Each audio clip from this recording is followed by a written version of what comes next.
AJ Madison Pro is the industry's trusted appliance resource for professionals who need fast, reliable access to top brands. Backed by nationwide shipping and a powerful logistics network, delivery is precise and dependable, with over 150 premium brands, including Sub-Zero, Wolf & Cove, Miele, Viking, Thermador, and Gaggenau, and more. AJ Madison Pro is your single source for appliance specification. Qualified builders and architects can save up to 15% on luxury brands through exclusive trade programs with registration handled for you. AJ Madison Pro, smarter appliance sourcing starts at ajmadison.com/pro. All right. Hi, this is Lori Leisure from Interior Design Community and To the Trade podcast here at KBIS. So very excited. I have two amazing friends and people I just adore. I'm going to introduce Nikki Levy. Nikki, tell us a little bit about yourself. So I'm out of South Florida, a high-end interior designer. I have the most incredible firm with the most incredible team. We work really hand in glove with all our vendors, with all our subs, and with our obviously our clients. So it's a little bit more of a boutique firm. Yeah, absolutely. I want to tell you that I went to Nikki's studio. She has, 10 employees? We have 12. 12 employees. She does 30 projects at a time. She does $50 million specifying dollars a year annually. Big time designer, really loves new construction. We love that. And then Jenny York, who is a dear friend. Now you're the vice president of marketing for Currey and Company. And you are just so passionate about servicing interior designers. You've really taken that as a role. And you're here at KBIS for the first time. Currey Company here. So exciting.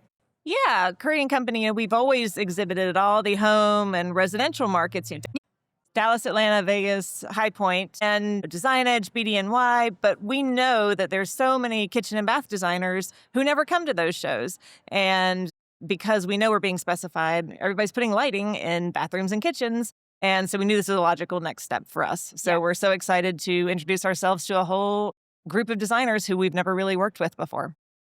Love that. And I think that it's really important for you all to know that one of the things we really want to talk about is how designers work with brands. I think that we get a lot of questions from the community about how to have better relationships with brands on a regular basis.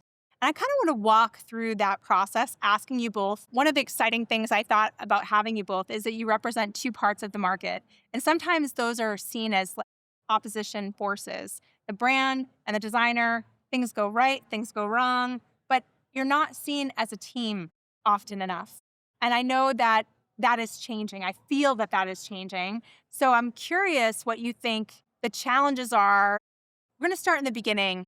What is it like for you, Nikki, discovering a brand new brand? So we are always on the hunt for new brands, and we're very loyal to brands who have stood by us. We ask deep questions. We're not just going to meet you and entrust you with our clients' money. There's a vetting process that I think we have to go through before we can commit to purchasing from any one vendor. There are these sort of companies that have been in the industry for years and years and years who you can just trust and who you've had amazing experiences with. And every time you do find a new vendor, you're taking a chance, a leap of faith. So, we get excited, we get thrilled, we get inspired, but we dip our toe in. What happens, I love that you say that because I think that a lot of designers struggle with that because they're thinking, if I do make this purchase with my client's money and something goes wrong, I'm still ultimately responsible. And that's incredibly scary. Mm-hmm. So knowing that there's some reliability, do other designers trust in a brand help give you trust in that brand? Is that a shortcut? So I have this incredible network of designers who I'm just friendly with through Instagram, through networking, whatnot.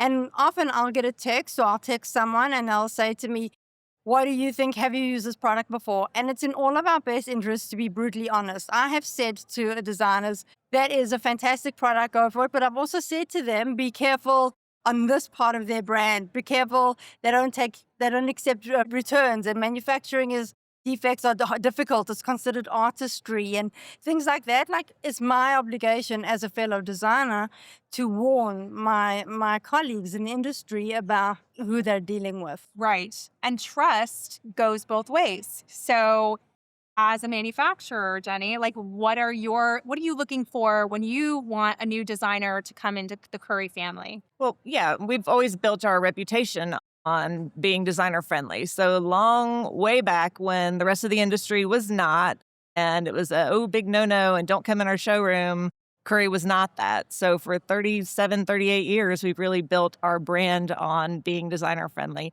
and all the things that go with it. And designers are really high maintenance and can be really difficult clients. So we know what to do now, and we understand your complex needs and understand the level of service that you require, and we're happy to provide it. And that to us is the most important thing. So for us, it's that there's always someone who's going to answer the phone. You're not going to have to deal with email or certainly not any kind of chat bot or anything along those lines. You will always get a person on the phone for us. Our returns are quick and easy. We ship within 48 hours, or we'll hold your order as long as you need us to, if that's better for your project. Anything that we can think of to make your project go more smoothly, that's what we're here to do. Another thing that I want to say that you guys do that is a red flag for me that you guys don't do is you don't compete with us. So I find a lot of the manufacturers are competing with us online. They're selling to us at a certain price point, but they're also selling to the public. And it's not that you're selling your services to your clients so that they get the cheapest of cheap pricing. That's not what we do as high-end designers. But they also want to know that they're not being taken advantage of. And it's a very bad look when I go online and I can find a product that is significantly less, which has happened to me, or on the same level as what I'm purchasing, especially because I'm purchasing on the daily. I'm purchasing regularly, and I feel like we want that kind of reciprocal loyalty from our Right. colleagues. Yeah, we do sell online, but we are very protective of our Very. minimum advertised price, and it's a constant battle. We are swatting those flies all day, every day, because people will break MAP, and But you we guys do a good police it job. religiously to make sure, because we do want to protect our designers Right. and our retail customers more than anything. That is you're our bread and butter. You're our Correct. core customer. But I feel that. I feel that when I walk into one of your showrooms at High Point or wherever I am, and the way we're treated, it's a very respectful disposition. And you're not trying to wow me with, fireworks. You're trying to give me like the basics of what I need in order to succeed. I had a designer who was a friend of mine who went into not Currey, a competitor, and they had a rep that they always talked to, and they were bringing a bunch of designers with them, like 5 designers to meet the rep. And this is an established designer. She's been in business for 30 years. And she was trying to get the attention of her rep, and couldn't because he was busy, in her opinion, talking to people that, young girls, you know what I mean? And it was one of those situations where she had a $100,000 order to place. And she didn't place that order with that brand intentionally because she was insulted. And it's these little things I don't think brands really understand, that when you're insulting someone on that level, you may be busy. I fully get that at a trade show.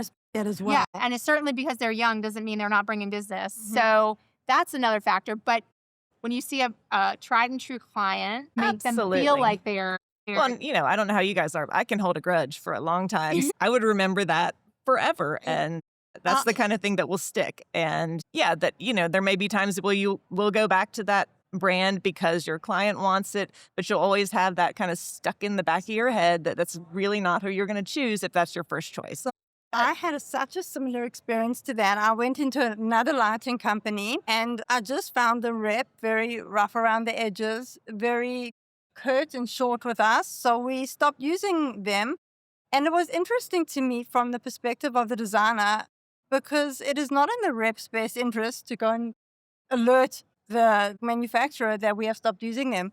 But we went from like over $100,000 to $20,000. And you would have thought that somebody from the manufacturer would have been alerted or concerned and tried to dig deeper into it. It never happened, but I did recently discover that one of our favorite reps has taken over the account. So they obviously got wind that this rep was not doing them any favors. But it would be nice if somehow a manufacturer could be alerted to how their reps handle their clients, and if things are dwindling, why are they dwindling? Yeah. I think that there's this disconnect sometimes in the customer service level that a designer expects. They're such repeat clients for brands, and they know they get so inundated with emails of people who want their business. And so when they don't feel like they're getting a level of customer service, it's quick to, well, I can take that. And just like we do as consumers, we can take our money elsewhere. That's just the way we all act. So having that, that not just to designers, but a level of customer service baked into the brand from the very beginning. And I hear nothing but good things all the time about Currey. Well, we really try to, though. I mean, Yeah.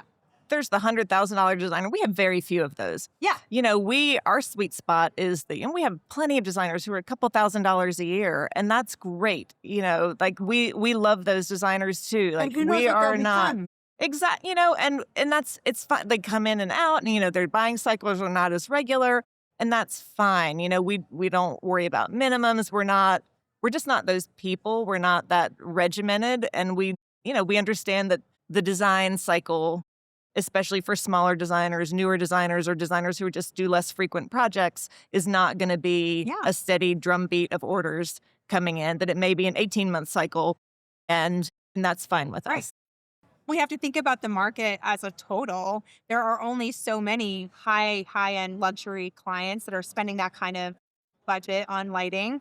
And sometimes, that designer who's like, oh, I finally got a Currey client. I finally got someone that I know would want that And kind we're of not a whole home lighting solution. So, we're not going to be doing your can lights and, we're a rear decorative piece. So we may only go in the dining room or the foyer, or, we may only be a couple pieces in a project. So it's not necessarily going to be a full house project. Right.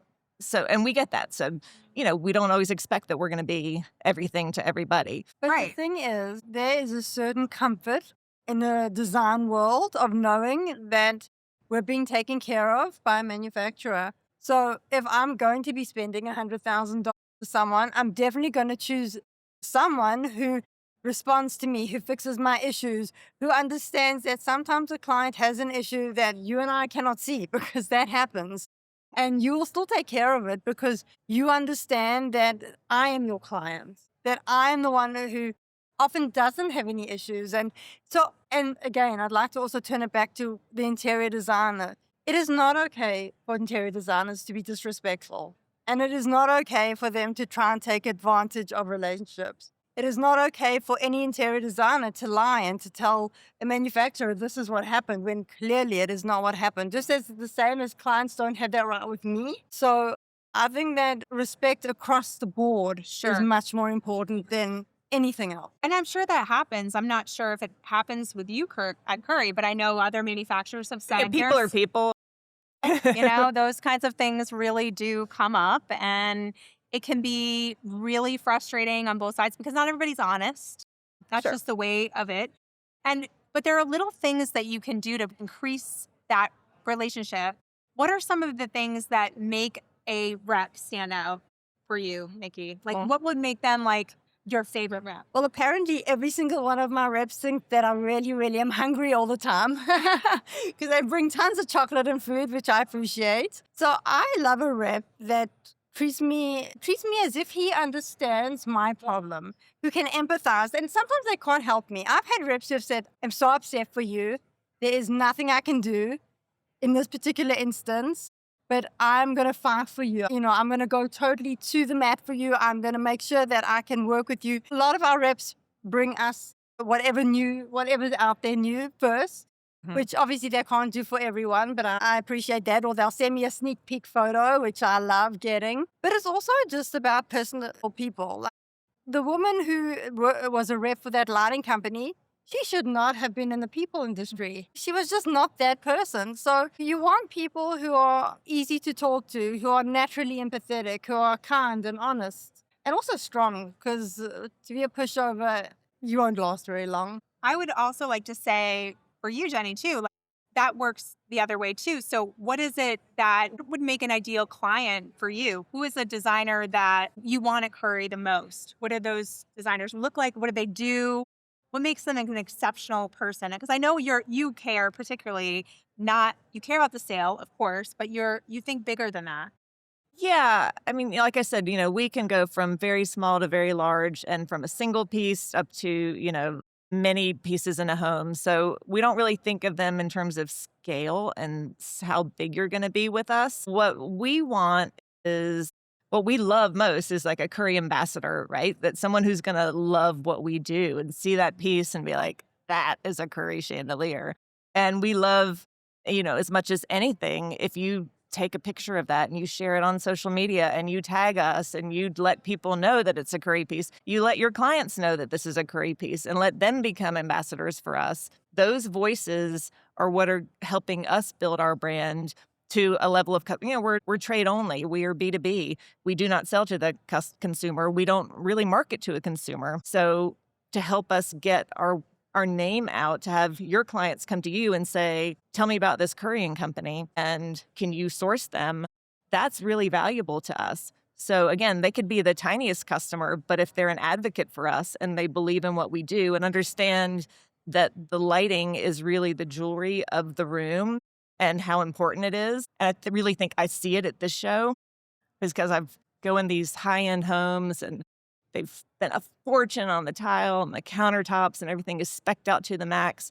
And they have that crappiest lighting and it just brings you down. It brings the whole project down. It's like, I know what all this costs and you bought that. Right. And for lighting to be an afterthought. So that's where the kind of designer who understands the importance of the lighting and doesn't leave it for the last piece of the project. Well, that's also wow. It's one of the core pieces that you should really start with, not end with. And we do, I find it, I try and describe it to a client like, imagine you're a bride and you have everything, your veil, your dress, every piece of jewelry, and you don't put on your makeup or do your hair.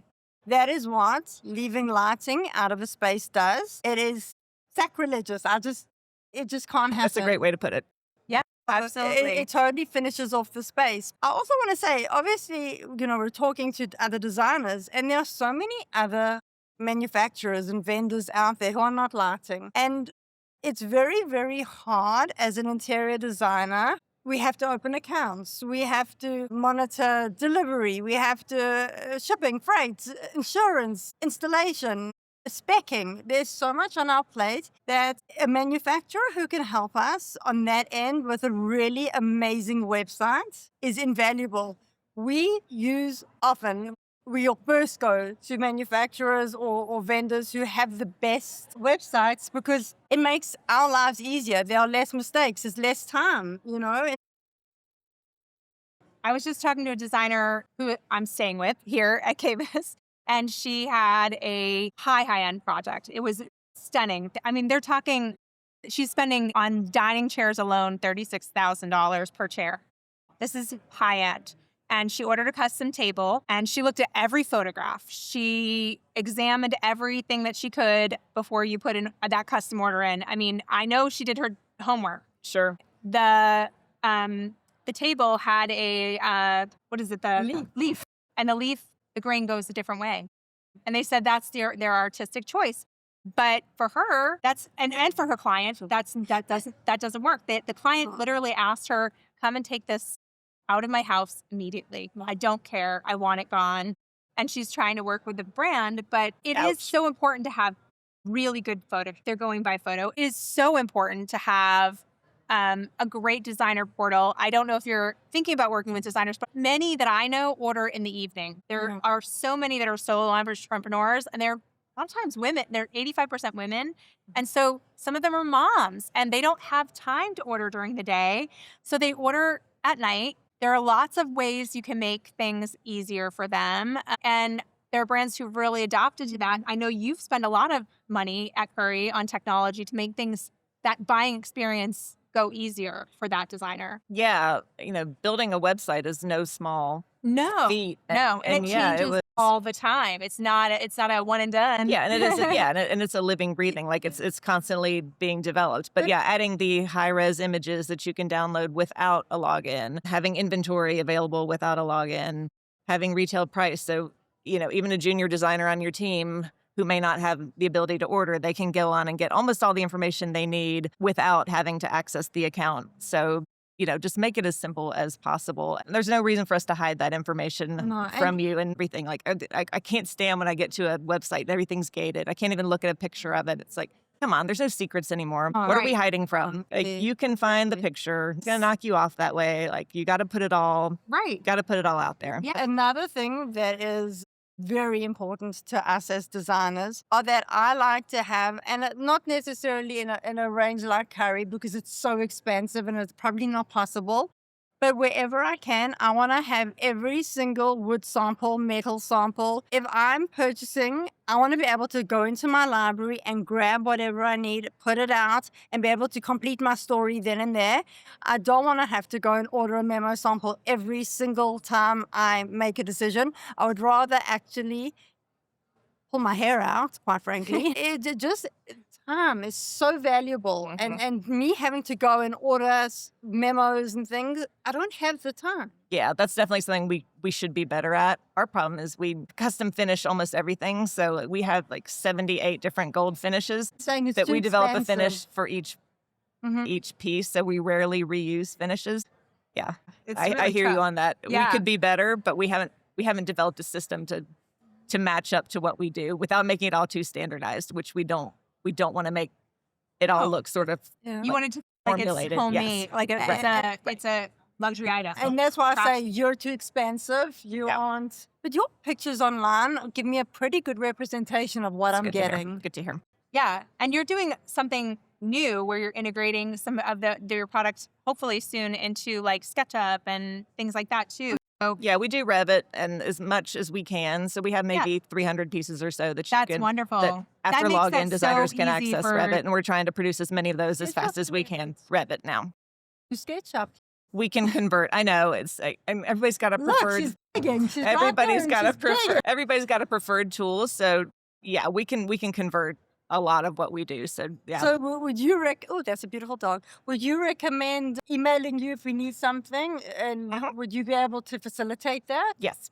Okay. Yes. That's fantastic. Yeah, we know there's so much hunger for that. And as we're creating our own CGI imagery and we're creating the models, that we're trying to find as many ways to produce as much of that as fast as we can, because we know they're such important tools. As you guys are getting better at using technology, we have to be too. Well, the visualization tools that are coming down the pipe are just insane. I spend a portion of my week every week looking at new tools that some of our members bring to us that are, 3D animation tools or AR, augmented reality tools. Like there's so many different interesting new things that are coming down the pipeline, and AI is going to change the game in getting visualization to clients faster. I just saw a tool the other day. You could put the products in a mood board. You could just kind of like put a few directions, click, and it's a space. Amazing. Right there in less than 5 minutes. It gets you the yes so much faster. The clients need to visualize it too, because a lot of times they're not seeing this in person. I have a question. Sure. It just dawned on me that I'm going to ask you on behalf of my husband, who's in the financial side of my business. A very large stressor for people running an interior design firm, and I don't know if you do this specifically, but the payments are fragmented. In other words, you pay for the product and only when it ships is the shipping then taken, and it's very, very difficult to keep track of where all the finances are. Often we can't, and again, I don't know if this is a Currey thing, so you may not be able to help me, but often we'll get invoice 6 months later for a freight that happened, or you order and then it's back ordered for 3 months, and all of a sudden we're getting billed for something that you didn't take into account. So I'm just wondering, like, if there was a way that we could streamline the the payments, and it would just help everybody if there was a way. It's so tricky because, right, the shipping and the Yeah, I layer mean, of we that charge on shipment. If you split ship, we'll charge partial. But, if you want to hold the whole order, then we'll charge it all at the same time. But yeah, some of our clients have terms. Most of them are using credit cards now. So yeah, but some of our peers, I could totally see it all being messy. A lot will It's charge credit very card messy. fees. We'll charge surcharges. We don't do any of that stuff. Just as a public service announcement for my fellow designers, if you don't already, we add a percentage onto everything that we charge upfront, and we just draw from that, because it got to the point where you would get to the end of the job and there was $15,000 on shipping because it was fragmented and the client didn't feel like they had to pay. That's very smart, actually, Yeah. to do it as a draw and have it up front and say this is going to be your shipping a guesstimate. We'd have to have some aging. We for did do that. a freight calculator before you order, because what we found is people were putting things in their cart to get a freight estimate, and we were getting all these abandoned carts that were never really going to be orders. It was just so that people could figure out what the freight was going to cost. So once you're logged in, we can get it. We'll tell you what your freight is going to be before you put it in the cart. Right. So that you have a better idea of what your end cost is going to be. So little things like that, again, it's just trying to find ways to smooth your bumpy road. And it's still going to be bumpy, but maybe we can make it a little. That's little things matter so much. I mean, I can tell you that level of customer service, these little, like, mitigating a problem for a designer down the road, we're a different market, and it's really hard. And I really feel like the brands that do the best with designers, and I've talked to a lot of brands, you have to truly love what they're doing and kind of be interested in what they're doing, and that the amount of, and understand how hard the job is. I remember when we first were talking, and you were we have a secret Facebook room. It's very secret. You have to be invited in by, I don't control all of it. You have to be invited in by somebody who's already a member. It's not as big as our Instagram, but you've been in it for a long time. And you told me it was just listening to the problems made such a huge impact. And a lot of the brands that are in there's not very many, but the brands that are in there have said the same thing, that it has taught them so much about the problems that the designers are facing every day. They didn't really realize were going on. And then when you have that empathy, when you have that, understanding of what that project really, what they're dealing with, then you understand how you can solve some of those problems or fit into and alleviate that situation for some people. I want to put it into perspective for you, because I had a conversation with a client who kept telling me that everything was going wrong. So what I did was I sat down and I counted the amount of elements we had ordered, from tile to wall panels to everything, and it was over 10,000. By the time you actually took the square footage of everything, because each tile is its own unique thing, and everything. And there were 18 problems that we dealt with. And to her, that was enormous. And to us, it wasn't even 1% of the project. So if you can imagine, we're not just dealing with lighting, we're not just dealing with tile, we're dealing with a myriad of elements that any single one of those can go wrong. And any manufacturer who can help us, we're eternally grateful. But there are so many fun things too that I have seen. Just, I'm going to give you some tips, because there are designers that have given me their tips that I think I know Jenny would like, and I know other manufacturers would like. First being, when you're a young designer, something comes in, it's broken, or something is, if it's at all fixable, it is so much more in everyone's best interest if it can be fixed, and if that can be worked out with the manufacturer, or you can take some of that burden on if it's at all possible. So doing those fixes yourself will create a better goodwill. And I'm not saying that just to be, supportive of the brands. It really does create long-term relationships with brands that want to work with you. The other one that I got recently was a designer friend of mine, Shannon Gem. She was telling me when we were in Vegas market seeing you, that she does a photo that she does herself at the end of the project. She takes as many photos as she can of the product, and she sends it to the the rep, she sends it to the team saying, thank you so much. This is what it looked like, because so many times the brand doesn't get to see their work in the space, and it's so cool. But also she says, I took this photo. It's my copyright. I'm giving you free access to use it however you want to use it as a gift. And as a result, she's created such great relationships with brands. I'm telling you, there are brands that give her a next level of pricing just because they love her, because she's done this practice for several years.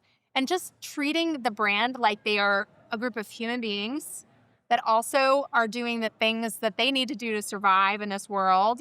And, that we could be so good together. Like if we had a little bit more empathy for each other and understanding how hard this is sometimes. Because sometimes these things are totally out of the brand's control too. Like the shipping issues 9 out of 10 are because they're being shipped. It's happening while it's being shipped. Yeah, I mean, the imagery thing, we have a function on our website. So if you tag us on social media, we'll get alerted to it, and then we'll request, can we reshare this? And so that's how we develop a lot of the imagery that's on our site. We won't share it with anybody else, and we always ask your permission. But having those installation images is so valuable, because even if we've done a lifestyle shot, they're terribly expensive, they're very slow, and we'll have maybe one look. We're not designers, right?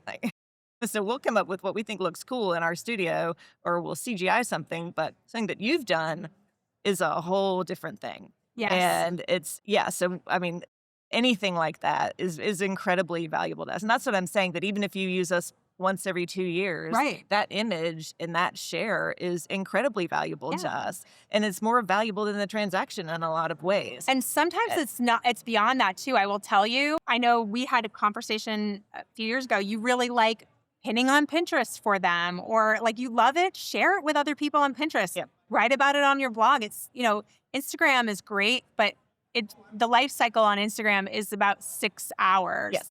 Whereas Pinterest and blogging is like about 2 years, and Pinterest is about 7 months, 8 months. So those things are really valuable to a brand, and that's another way that you can give some love to a brand that you love. Pinterest is incredibly important for us, and it is our biggest traffic driver beyond like Google search. It is crazy how much we drive through our Pinterest pages. Right. I mean, they're looking at those images and they click through, and there you go. You found where it came from. What are some things that you think that a designer thinks that, what do you think designers need from brands today? If there was one thing that could fix, and I know you, it's going to be a long list. The issues of the world, what would it be? Sorry, the brain is working.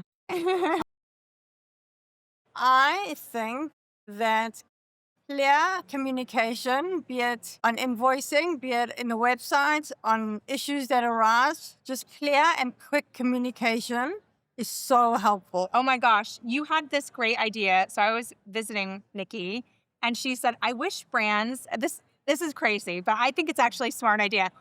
I wish brands would have like an insurance policy that I could pay for the year, and that if I have a problem, it comes in, it's, I ordered the wrong thing. Sometimes it's my goof, sometimes it's the client doesn't want it, but I get a gimme.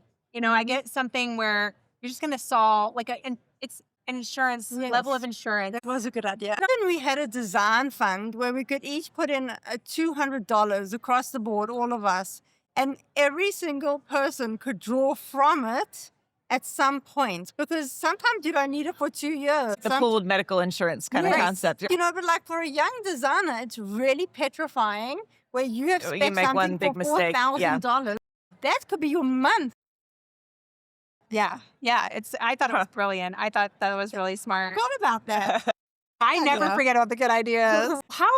Let's talk reps. Designers love sometimes their reps, and this industry has a very complicated issue where there's some independent reps, some reps work for the brand. What makes a great rep? I want a rep who will come into the studio and educate us, not just say, this is my product, isn't she pretty? Right. I want to know where it was made. I want to know if it's leather, was that leather humanely gained. I want to know everything that there is to know about the product, including who is making it. It's become so important for our clients that there's a story behind the products they're buying. They want to know the makers. They want to know, often a client will feel so guilty that they're purchasing things. And I'm saying, you are keeping people who need food on their table and a roof over their head. You are keeping them Artists too. Yeah. You're facilitating their life. Do not feel guilty.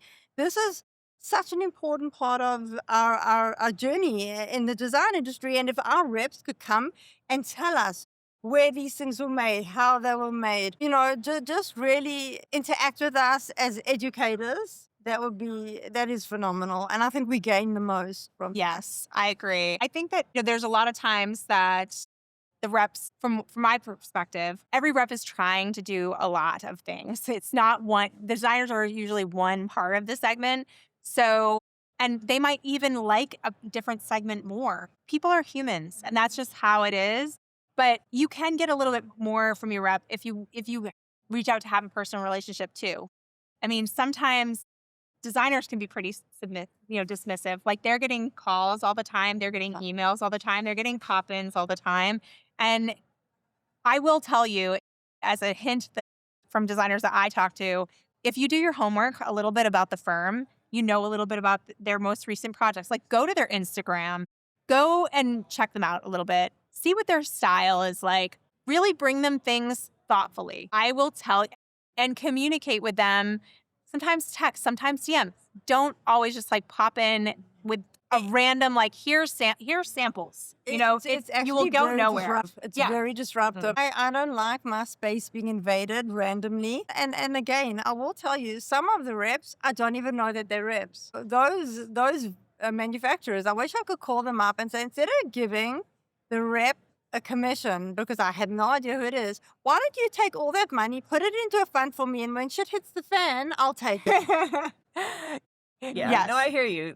There's plenty of bad reps who just want to come throw a catalog on your desk Right. at their convenience because they're in the neighborhood. And, Right. Yeah. And then they're it's- just getting the commission check every month, and you're like, Yeah. what is this for? Why am I paying this person? Yeah. Yeah. But I will tell you, there are so many great reps that follow interior design community. Yes. And some of them, they're just interested, they're paying attention, they're teaching really valuable product information, because you're right. Everything you said about what designers are looking for, we hear that all the time.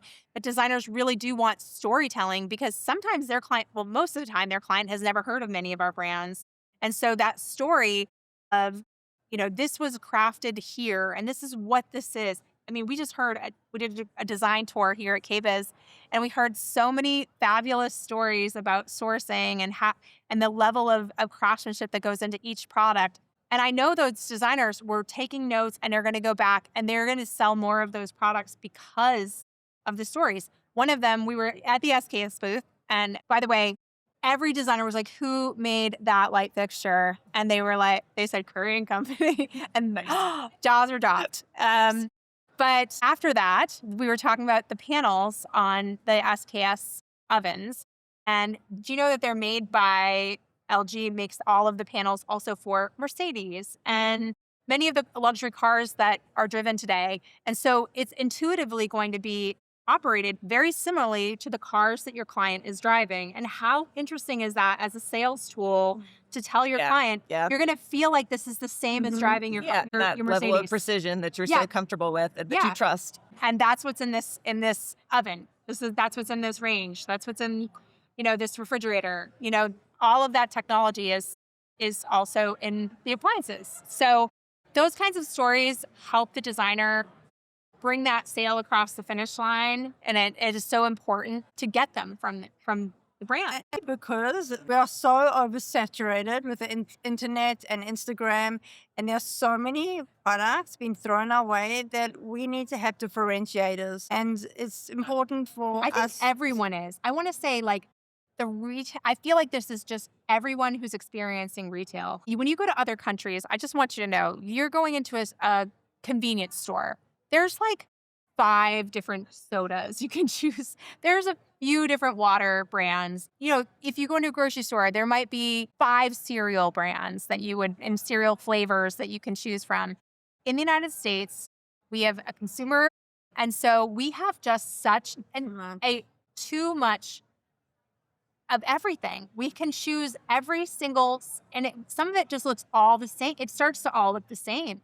You want to type in modern chandelier, and you wouldn't know what's good quality, what's medium quality, what's high quality. You wouldn't know where it's made, what it is, what the materials really are. For sure. Because it can look like it's gold, and then it's a challenge for us. I'm sure it's a challenge for you because you'll see the $1,000 or the $300 or the $5,000 Duke.com all in the same. Yeah, exactly. And they all kind of look the same. And without that quality story and without understanding how it's manufactured or who the original design belongs to, people are going to gravitate to maybe not but what the they don't know is but they they're think not, if they're a consumer, they think maybe I'll just go with the cheap. If it looks the same, what does it matter? And I'm going to tell you, I was just watching a video earlier this month, and it was a woman coming into her bathroom. She was like, I didn't buy the best fixtures. They all look the same. It was very modern. And so I just bought the cheaper fixtures. 2 months later, she's barely used that bathroom, already rusted. The faucet fell off of the shower. Like, she's like, how do I didn't expect it to be highest of quality, but I didn't expect it to be literal garbage either. So I'll give you an example. I was just speaking to Laverne from Abner Henry, and when you hear the story behind the brand of how it's Amish 100-year heritage, oh yeah, it's amazing. How it's all just handcrafted, how they use the best woods, how they have just this amazing sort of network of other makers in the area who they use. And when you explain that to a client versus this mass-produced piece from IKEA, the story behind it is what gets them on board. And they understand that there's a heritage. There is something behind the products that they are spending money on that is artistry and not manufacturing. Yeah, I think that is so key, and understanding it from both perspectives, the manufacturing side and the designer side, it's so, so important. Let's talk about follow-ups and things like that. Like, I really want to, let's just say when things go wrong in the design process, what are some things that you think, Nikki, a brand can do to fix it, even if it's not something they can fix? Like, sometimes it's an impossible situation, but you mentioned empathy being a very important part of the process. Sometimes I just want to cry, and instead of having a cold shoulder from my rep or the manufacturer, I want them to cry with me. I want them to just say to me, this is a horrible situation. We are so sorry you're going through it. If there was anything we can do, we cannot replace it. It's one of a kind. The client's kid jumped on it. Whatever the case is, there's nothing we can do. But if there was, I would. Because I care about you. I care about what you're doing, and I think what you're doing is important. I also think that if you could find a resource of a furniture fixer in every area, often it is so much easier for you to send through somebody to a warehouse where you can touch something out. Because every single time something arrives in the warehouse, I'm paying. Every time it leaves, I'm paying. So I'm left with thousands of dollars. Yeah. Yeah, no, it's a great point. And they're harder and harder to find. I know. I would love to struggle with that even as a brand. Yeah. Like for our own warehousing and our own showrooms, like finding the people who can come, touch us up in our shop. So I'm thinking with the advent of AI, there are going to be a lot of people looking for different jobs that only they can do. And that is going to the hands-on type jobs, for sure. Yes, that's a great one. Okay, let's think long-term relationship with a designer and a brand. I mean, that's the goal, right? You want a designer to come in to Currey when they're young and fresh and finding new products and they're so excited, and you want them to stick with you for a long, long time. What do you think it takes to get there for a brand? What differentiates you? You've been in business so long. What has kept those designers coming back? I think a big part of it is our flexibility.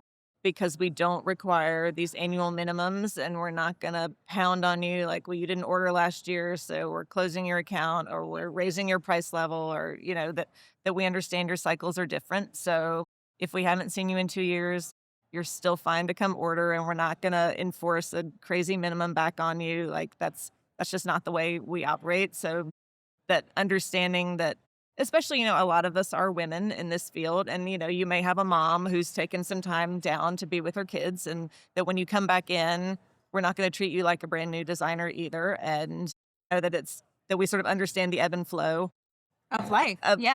of your life and of how your business may operate. And that, sometimes design cycles and just the nature of business, that, business can get bumpy, or you may have to take on something, go back to a more steady employment if that's what your life requires. If you need insurance and you can't, sort of sustain your design career, that, it may sort of come in and out. So I think offering that level of flexibility is really important for us, and, making sure that people still feel valued, even if, again, like the small customers, and we have lots of them, like little tiny ones. And that's very important to us too. We still want you to feel really valued and important to us when you come into a Currey showroom. So obviously, we love big customers too, and we value that, and it can be a different relationship when you do have a showroom and you've got a rep calling on you very often. But a lot of the small designers, they don't have a studio. We're not going to show up at your house knocking on your door. And how can we build that relationship? A lot of times it's going to be at trade shows. So it's also sort of being there. That's why we're here. It's why we're at Design Edge and Dallas and Atlanta and Vegas and High Point, and we're visible, so that even if we can't come to you, that we're giving you enough opportunities that you can come see us and you can Right. see what we do. And we try to make it, if you can't see us, that we do have the very accessible website, so that there's a lot of ways that you can work with us, see us, understand us, even if we can't necessarily come see you, just because of the nature of your business. Right, right. Well, thank you both so much. This has been so fantastic. And I hope a window into how brands and designers work better together, and how